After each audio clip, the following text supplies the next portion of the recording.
है तो सिख से, नेशन बनता है तो ईसाई से, नेशन बनता है तो पारसी से, नेशन बनता है तो बुद्धिस्ट से, नेशन बनता है तो जैन से, नेशन बनता है तो गॉड भगवान या अल्लाह को नहीं मानने वालों से भी।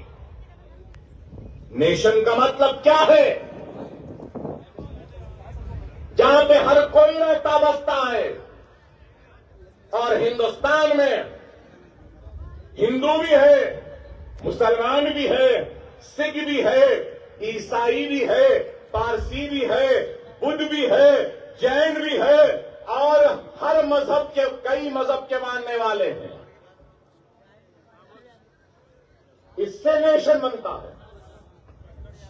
और कोई भी मुल्क उस वक्त तक कामयाब नहीं होता, तरक्की याफ्ता नहीं कहलाता, जब तक कि उस मुल्क के हर शहरी को इस बात का एहसास न हो कि वो भी मुल्क की तरक्की का हिस्सेदार है।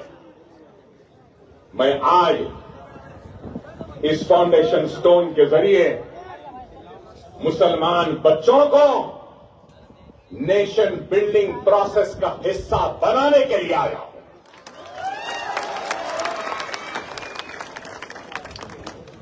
हिंदू भी आगे बढ़े, मुसलमान भी आगे बढ़े, सिख भी आगे बढ़े, ईसाई भी आगे बढ़े, पारसी भी आगे बढ़े, बुद्ध भी आगे बढ़े, जैन भी आगे बढ़े, तो तभी ये मुल्क दुनिया का सुपर पावर बनेगा। लेकिन अगर कोई अहमक, कोई दीवाना, कोई बेवकूफ अगर ये समझ रहा है कि सिर्फ किसी एक की तरक्की से ये मुल्क सुपर पावर बनेगा, तो वो दुनिया का सबसे बड़ा अहमक है। मैं कहूंगा कि सबकी तरक्की जब होगी इस मुल्क में, तो तभी मेरा मुल्क, मेरा हिंदुस्तान सुपर पावर बनेगा। ये अज़्म, ये इरादा लेकर हम आगे बढ़ रहे हैं। और आज इस बात से कोई इनकार नहीं कर सकता कि तालीम के मैदान में मुसलमान सबसे पीछे हैं, पिछड़ा हुआ है। लेकिन जब ये एजुकेशनल कैंपस आ रहा है, तो ये एजुकेशन कैंपस बेशक मुस्लिम आबादी में है, अतराफ अतराफ मुसलमान रहते हैं, लेकिन दूर से अगर कोई हिंदू भी अगर इस स्कूल में, एजुकेशनल कैंपस में पढ़ना चाहता है, तो हमारे दरवाजे उसके लिए बंद नहीं है, उसके लिए भी खुले हैं। अगर ईसाई भी आएगा तो उसके लिए भी खुले हैं, पारसी भी आएगा उसके लिए भी खुले हैं, और अगर कोई गॉड, भगवान या अल्लाह को नहीं मानने वाला भी आएगा तो उसके लिए भी खुले हैं। वो तुम्हारा दिल है जो हमारे लिए तंग है, लेकिन ये हमारा दिल है।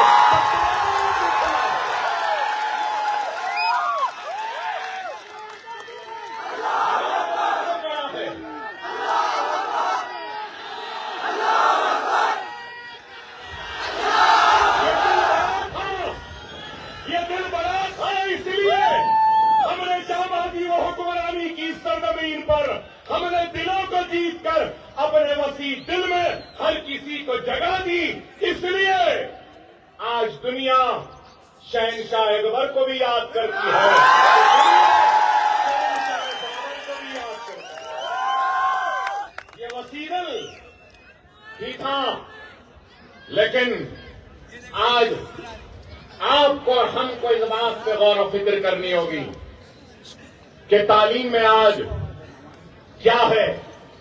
अगर आप 7-8 साल पुराने अगर मेरे तकारीर को सुने हैं, तो मैं बराबर बताता था उसमें कि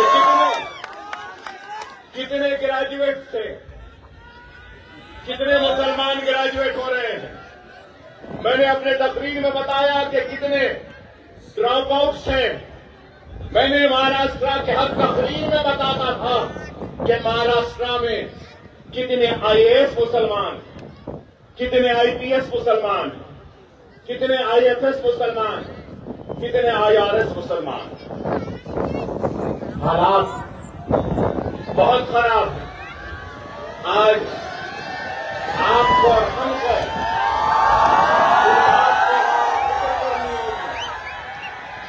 कि अगर हम हालात का मुकाबला करना चाहते हैं तो जज्बाती तकारीर, जज्बाती नारों या फिर चीखने या चिल्लाने से कुछ नहीं होगा। हम हालात का मुकाबला अगर कर सकते हैं तो याद रखो, इल्म से कर सकते हैं, इल्म की दौलत से कर सकते हैं, इल्म की ताकत से कर सकते हैं। तो दूसरा, अगर हम इन हालात का मुकाबला कर सकते हैं तो सिर्फ और सिर्फ अपने इत्तेहाद के जरिए इन हालात का मुकाबला कर सकते हैं। अगर आज हम देखते हैं all India survey of higher education 2019 and 20 की रिपोर्ट को अगर हम देखते हैं तो टोटल मुस्लिम स्टूडेंट्स, जुमला मुसलमान बच्चे जो हायर एजुकेशन में सारे हिंदुस्तान में जिनका एनरोलमेंट हुआ है, उनका फीसद कितना है? 5.5%। ओनली 5.5%। और हमारी आबादी क्या है? इस मुल्क में हमारी आबादी क्या है? क्या आबादी के हिसाब से हमारा एनरोलमेंट है? नहीं है।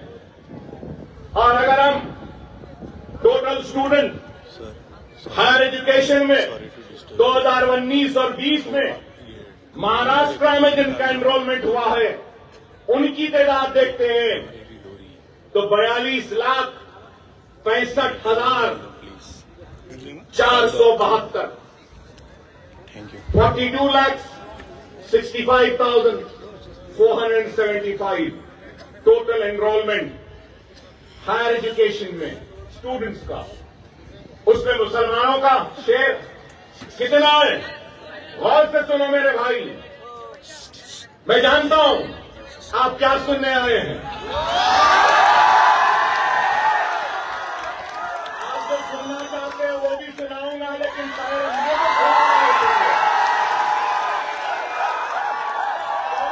सुना रहा हूं, सुन लो। 42,65,472 टोटल एनरोलमेंट में से मुसलमानों का एनरोलमेंट 1,66,228 1,66,228। आप गौर करो, अगर हम टोटल एनरोलमेंट में मुसलमानों के एनरोलमेंट का अगर हम परसेंटेज निकालते हैं तो क्या परसेंटेज है हमारा, बताइए। Higher education in year 19 and 20 अगर हम जिस रियासत से मैं आया हूं, जहां से मैं आया हूं, अगर वहां देखते हैं तो 19 और 20 में 13,89,603 स्टूडेंट्स का एनरोलमेंट हुआ था, जिसमें से 1,21,918 मुसलमान थे। अगर हम महाराष्ट्र का अगर मुस्लिम स्टूडेंट हायर एजुकेशन का परसेंटेज देखते हैं तो आप सबको भी सुन के हैरत होगी कि वो परसेंटेज है 3.89% ओनली 3.89%। क्या बात है, हमारा एनरोलमेंट इतना कम है। ग्रेजुएट्स कितने हैं? करीब सिर्फ 4% मुसलमान ग्रेजुएट होता है महाराष्ट्र में। क्यों? मैं जानना चाहता हूं, पूछना चाहता हूं। आज ग्रेजुएशन का लेवल भी हमारा कम है। और फिर अगर हम टीचर्स, टोटल टीचर्स का अगर सर्वे लेते हैं, महाराष्ट्र में हायर एजुकेशन इंस्टीट्यूट अगर है तो 1,63,132, जिसमें से 8,143 मुसलमान हैं। टीचर्स को अगर हम लेते हैं तो टीचर्स का भी परसेंटेज अगर देखें तो 4.99% है। आप गौर करिए। और अगर हम तेलंगाना में देखते हैं तो करीब 9% है वहां पर हायर एजुकेशन में एनरोलमेंट।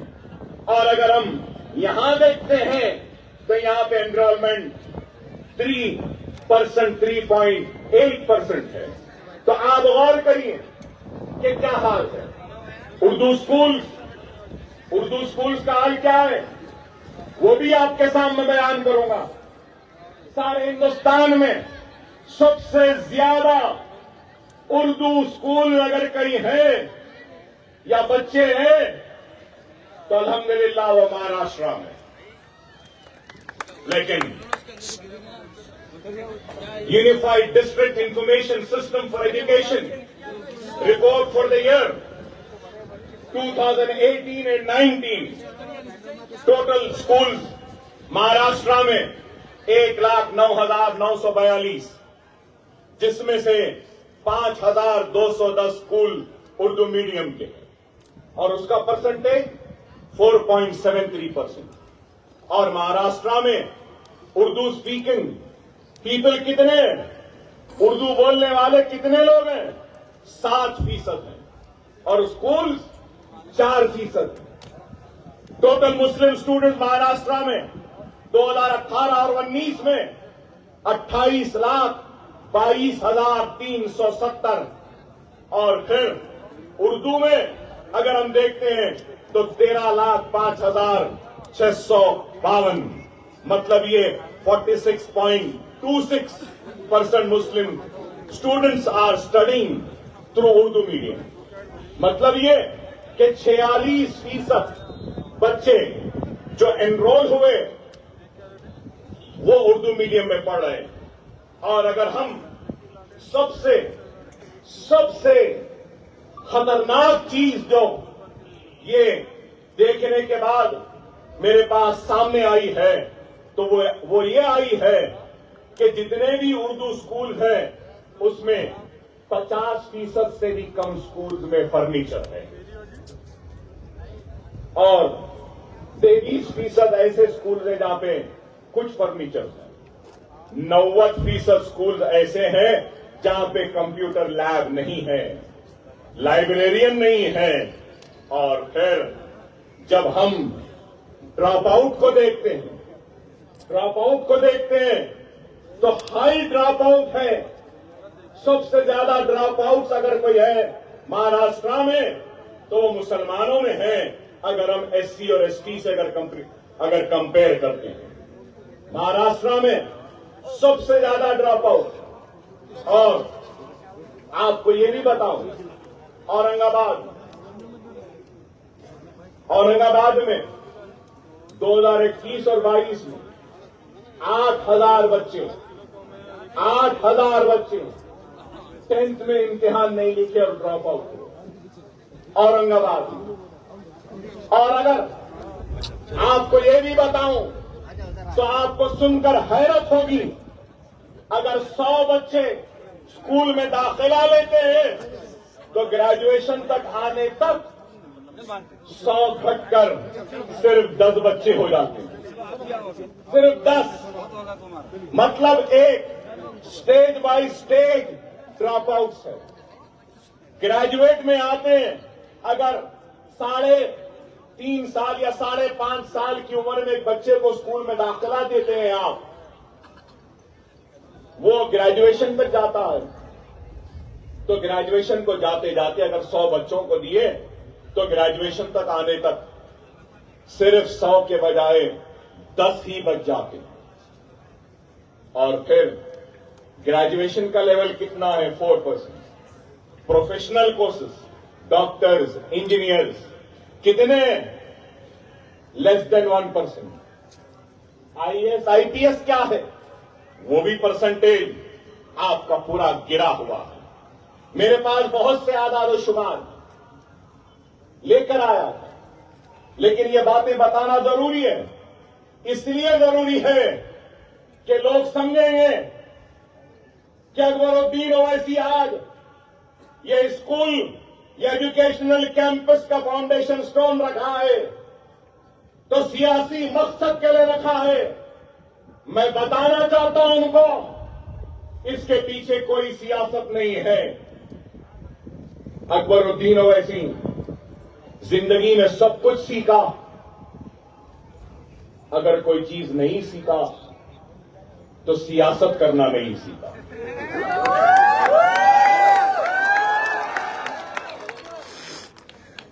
सियासत मुझे नहीं आती, ना ही मैं कभी सियासतदान बनना चाहता था। मेरी कोई ख्वाहिश नहीं थी एमएलए बनने की, और आज भी नहीं है, ना कल रहेगी। वो और होंगे जिनको एमएलए या एमपी बनने की ख्वाहिश है, मिनिस्टर बनने की ख्वाहिश है तो सिर्फ यही है कि जब मरने के बाद अल्लाह के सामने जब हाजिर रहूंगा तो उस वक्त अल्लाह जब मुझसे सवाल करेगा कि मैंने तुझे दौलत दी थी, इख्तियार दिया था, ताकत दी थी, तो तूने मेरे हबीब की उम्मत के लिए क्या किया है, तो मैं यही काम के जरिए अल्लाह के सामने हाजिर होऊंगा और कहूंगा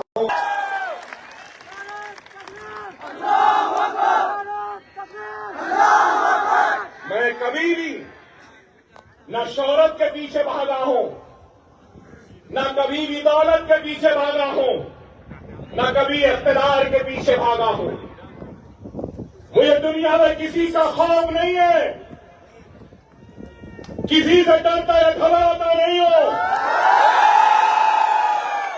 सिर्फ डरता हूं तो मेरे पाक परवरदिगार अल्लाह से डरता हूं। अरे आज 11 स्कूल है हैदराबाद में। पहला स्कूल कैसे बना आपको मालूम? अभी इम्तियाज जलील साहब ने कहा कि अकबर ओवैसी साहब पे हमले होने के बाद में उन्होंने अपनी जिंदगी को वक्फ कर दी गरीबों की मदद के लिए, तालीमी इदारे बना दिए। मैं ये बात कहना चाहता हूं, मुझ पर हमला होने से पहले, मुझ पे गोलियां लगने से पहले, चाकुओं के जरब लगने से पहले मेरे 2 स्कूल ऑलरेडी जब चलते थे। अगर मैं आज जिंदा हूं ना, तो शायद वो 2 स्कूल के बच्चों की दुआओं की वजह से जिंदा।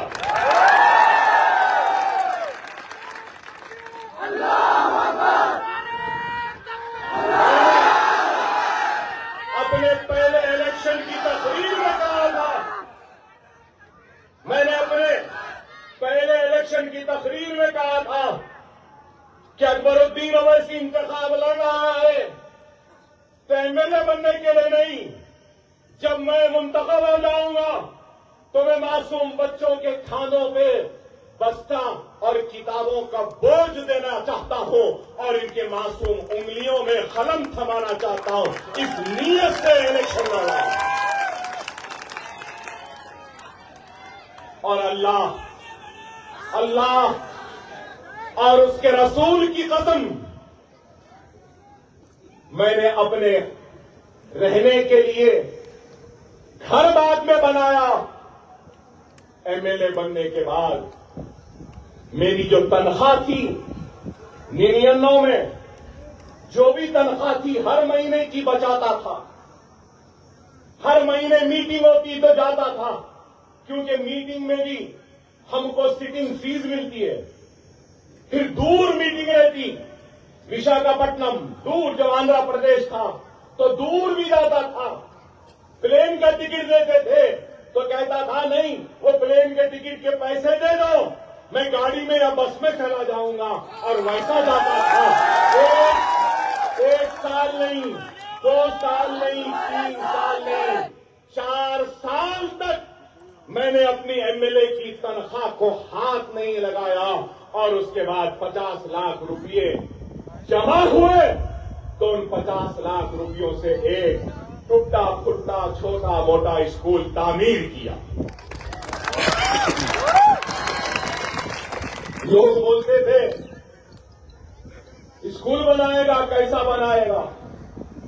अरे अगर नीयत है ना तो अल्लाह गैब से मदद करता है, इस बात को याद रखो। या बैठे मजलिस के कायदीन से कहूंगा कि तुम भी नीयत कर लो, फिर देखो अल्लाह गैब से तुम्हारी मदद करेगा। अल्लाह का वादा है, अल्लाह का वादा है, भूखा उठाऊंगा जरूर लेकिन भूखा सुलाऊंगा नहीं। अल्लाह एक ईमानदार को भी रोटी देता है तो एक बेईमान को भी दिन के आखिर में रोटी देता है। एक चोर को भी रोटी मिलती है, उसकी नीयत चोरी की है इसलिए चोरी की रोटी मिलती है, उसकी नीयत ईमानदारी की है इसलिए ईमानदारी की रोटी। अरे नीयत करो।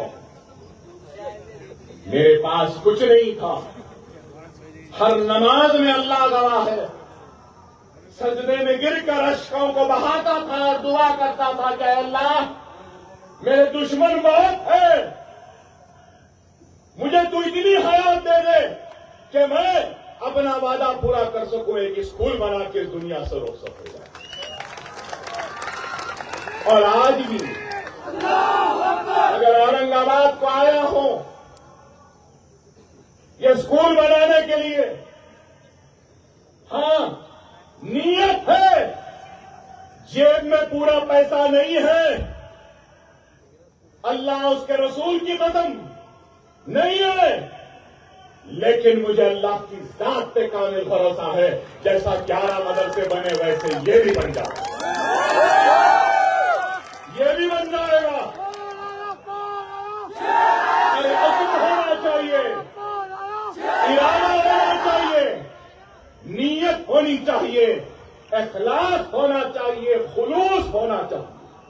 अगर नीयत है, इखलास है, खुलूस है तो अल्लाह गैब से रास्ते बनाता है। अरे देखने वालों, देखो कभी आकर या मीडिया वाले अपने कैमराओं को खोलकर अकबर ओवैसी ऐसी भाषण दिया, भड़काऊ भाषण दिया बोलते के कहूंगा कभी अपने कैमरों का रुख मेरे मदरसों की तरफ भी ले जाओ। आओ, मेरा दिल बड़ा है, तुम्हारे बच्चों को भी पढ़ाने तैयार है। कभी देखो तो सही, क्योंकि वो तुम्हारी ख्वाहिश होगी कि तुम्हारी औलाद तुम्हारे बाद भी इस कैमरे को पकड़े, मगर मेरी ख्वाहिश है कि तुम्हारी औलाद भी ये कैमरा न पकड़े, स्टेथोस्कोप पकड़े, इंजीनियर बने, डॉक्टर बने। कम अज कम जाओ देखो,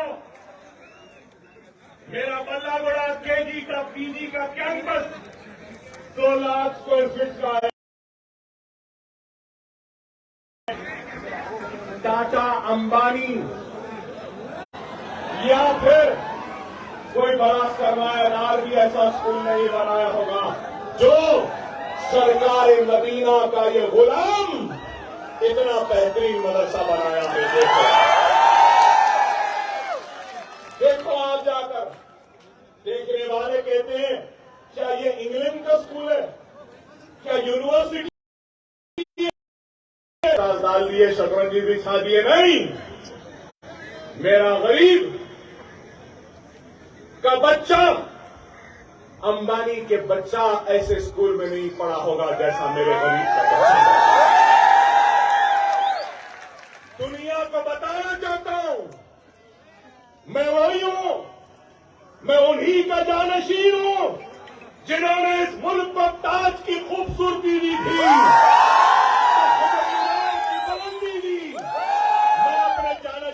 शर्मिंदा नहीं करना चाहता। ऐसा वैसा स्कूल बनाकर मैं अपने आबा अजदाद को शर्मिंदा करना नहीं चाहता। ऐरा गैरा स्कूल बनाकर ताज की खूबसूरती के बराबर का स्कूल बनेगा, बन रहा है। कितने मंजिला इमारत है मालूम आपको? 11 मंजिला इमारत है। अब इंशाल्लाह इरादा है एक 24 मंजिला भी बनाओ।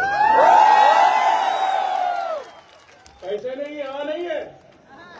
अल्लाह का काम बाबा अल्लाह कराता है, बंदे नहीं करते। अल्लाह का काम अल्लाह खुद करता है। हम अल्लाह के मोहताज हैं, अल्लाह हमारा मोहताज नहीं। अल्लाह का काम किसी के लिए रुकने वाला नहीं। खुदा ना समझे। और लोग समझते हैं कि ये स्कूल चल रहे हैं। इम्तियाज जलील साहब भी वही समझे कि आपके दवाखाने ये स्कूल एक ही से। माफ करना इम्तियाज जलील साहब, मंजलिस साहब की जमात है और मंजलिस के दवाखाने, मंजलिस का मेडिकल कॉलेज, मंजलिस का इंजीनियरिंग कॉलेज, मंजलिस का एमबीए कॉलेज, मंजलिस का एमसीए कॉलेज है, मंजलिस का नर्सिंग कॉलेज है, मंजलिस का फिजियोथेरेपी कॉलेज है, मंजलिस का ओवैसी हॉस्पिटल है, मंजलिस का असरा हॉस्पिटल है, मंजलिस का दारुस्सलाम है, मंजलिस का है। लेकिन ये स्कूल मंजलिस का नहीं, ये अकबरुद्दीन ओवैसी का अपना है।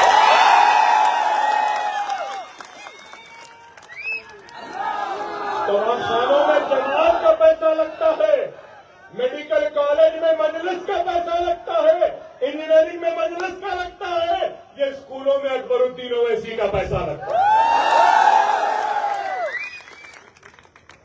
ये बताना चाहता, मंजलिस का ट्रस्ट दारुस्सलाम एजुकेशनल ट्रस्ट है। मेरा ट्रस्ट खिलाफ है, जिसने हैदराबाद के मुसलमानों को बेदार किया, मुत्तहिद किया, मुनज़्ज़म किया और हिंदुस्तान की आवाम को नकीब मिल्लत जैसा बेटा दिया। मेरी मुराद सालारी मिल्लत सुल्तान सलाहुद्दीन ओवैसी से। ये मेरा ट्रस्ट मेरे वालिद की मंजलिस की वजह से ही है, आपकी दुआओं की वजह से है, हैदराबाद की आवाम की दुआओं की वजह से।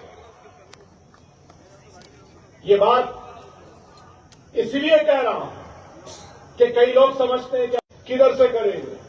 अरे मुझे घर बनाना है, मेरे बच्चे को पढ़ाना है। अरे नहीं मेरे भाई, नीयत होगी, इरादा होगा तो अल्लाह खुद वसाइल बना देता। इस बात को समझो।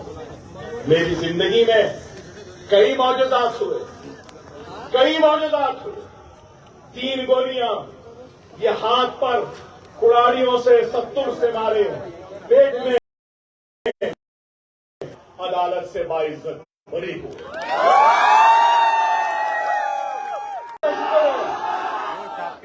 जब भी गोलियां लगी तो लोग समझे मेरी जिंदगी ऐसी है। पहला इलेक्शन लड़ा, किसके खिलाफ? 25 बरस का एमएलए था। लोग बोले ये बच्चा, छोटा बच्चा हराएगा। जब भी मौजूदा हुआ, 25 बरस का आदमी ढेर हो गया, 25 बरस का बच्चा निकल गया। गोलियां लगे तो लोग बोले गया मर गया। इस बात को याद रखो। आज लोग कहते हैं हमारे पास वसाइल नहीं, पैसा नहीं, मुसलमान गरीब है। नहीं मुसलमानों, तुम गरीब नहीं हो। तुम्हारे पास सबसे बड़ी दौलत है तो वो ईमान की दौलत है। तुम्हारे पास दूसरी बड़ी अगर कोई दौलत है या ताकत है तो वो ला इलाहा इल्लल्लाह मुहम्मदुर रसूलुल्लाह है। तीसरी ताकत है तो तुम रसूलुल्लाह की उम्मती हो। चौथी ताकत क्या है? अरे तुम्हारे पास जो निजाम है ना, वो किसी के पास नहीं है। फोन तो खोलो कैलकुलेटर, आप भी खोलो कैलकुलेटर। एक हिसाब बताता हूं, फोटो के लिए तो खोलते हैं ना फोन। एक हिसाब, मुसलमानों की आबादी कितनी है मुल्क में? 20 करोड़। 20 करोड़ है ना? ठीक है भाई, 25 करोड़ 20 करोड़, ठीक है। उसमें से साहिब इस्तिताअत कितने मुसलमान हैं? कितने? जिन पे ज़कात वाजिब है, फर्ज है, वैसे कितने मुसलमान हैं? एक और सुना इसकी ज़कात, मैं खुला कह रहा, खुला कह रहा। चलो 25 लाख लोगों को 1 लाख के हिसाब से अगर कर लिए तो कितने पैसे हुए? जरा गिनो भाई, कैलकुलेट कितने हुए? कितने? 250 करोड़, 2500 करोड़। अरे भाई, मेरा हिसाब जो मैंने किया है ना, कम से कम 7,000, ज्यादा से ज्यादा 40,000 करोड़ मुसलमान ज़कात निकालता है, फिर भी कहते हो कि तुम गरीब हो। अफसोस देने वाले देखकर नहीं देते कि ये ज़कात का मुस्तहक है या नहीं। देने वाले ये देखकर नहीं देते कि किस तरीके से हम मालिक बना सकते हैं इस इंसान को। अरे ले लो ना, यहां इतने लोग हैं, सबके पास सेलफोन है, किसी का फोन 4,000 5,000 से तो कम नहीं है ना? इंटरनेट भी है ना? देखते भी ना? फोन का बिल भी आता है ना? फिर भी गरीब हो। चाय पीते ना रोज? पांच सिगरेट भी पीते होंगे, पांच शीशा भी पीते हैं। अरे बाबा, आपके रोजमर्रा के शौक में शाहरुख खान का फिल्म भी देखते हैं, सलमान का फिल्म भी देखते हैं, चाय भी पीते हैं। अरे रोजाना अगर यहां ठहरे लोग अपने रोजाना के खर्चे में से अगर 1 रुपया निकाल देंगे, कितना मजमा है? करीब कितना है मजमा? एक 25,000 का मजमा, 20-25,000। चले 20,000 ही ले लेते। चलो, अगर यहां से हर उठने वाला शख्स अगर ये तय कर ले कि मैं रोजाना अपने खर्चे में से 1 रुपया निकालूंगा, तो कितने पैसे बन गए भाई दिन को? 20,000 महीने को, 6 लाख साल को, 72 लाख। गौर करो, इस शहर में खुद तुम अपने बलबूते पर 1 नहीं 10 ऐसे इमारतें बना सकते हो या नहीं? अरे यही है। अरे आज मुझे मेरे बचपन की एक नज़्म याद आती आज के हालात पर। मैं जानता हूं आप क्या सुनना चाहते हैं, मगर आप जो भी सुनना चाहते हैं ना, उनके लिए कहूंगा, मैं जानता हूं आप चाय के बारे में सुनना चाहते हैं।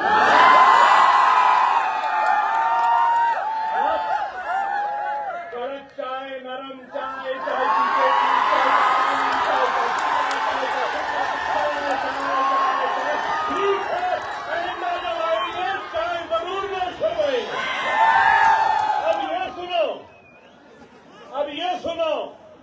क्या लिखने वाली हाली की नजर में मौजूदा हालात में क्या जबरदस्त जुस्ती है।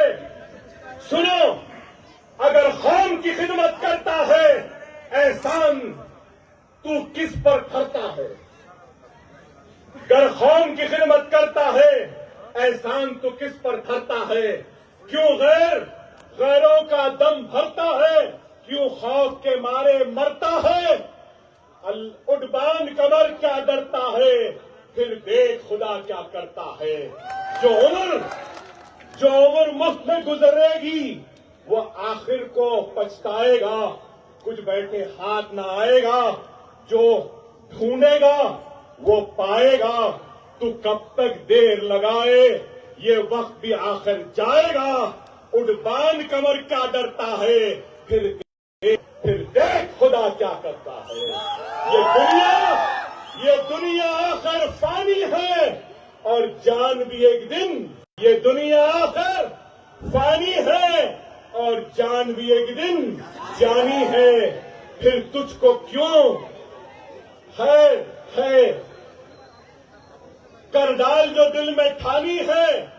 जब हिम्मत की ज्वालानी है तो पत्थर भी फिर पानी है। उड़बान कमर क्या डरता है, फिर देख खुदा क्या करता है।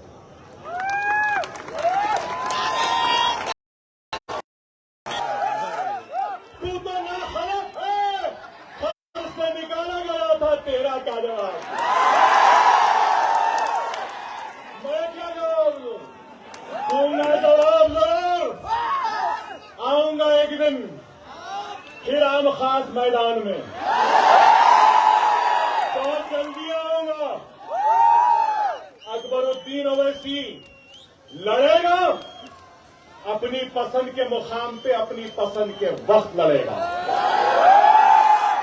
तुम्हारी पसंद के मुकाम पे नहीं, तुम्हारे पसंद के वक्त नहीं, वक्त मैं तय करूंगा, मुकाम मैं तय करूंगा। क्या आप डरे हुए? क्या घबराए हुए? यही बात है, आपने कुछ नहीं कहा।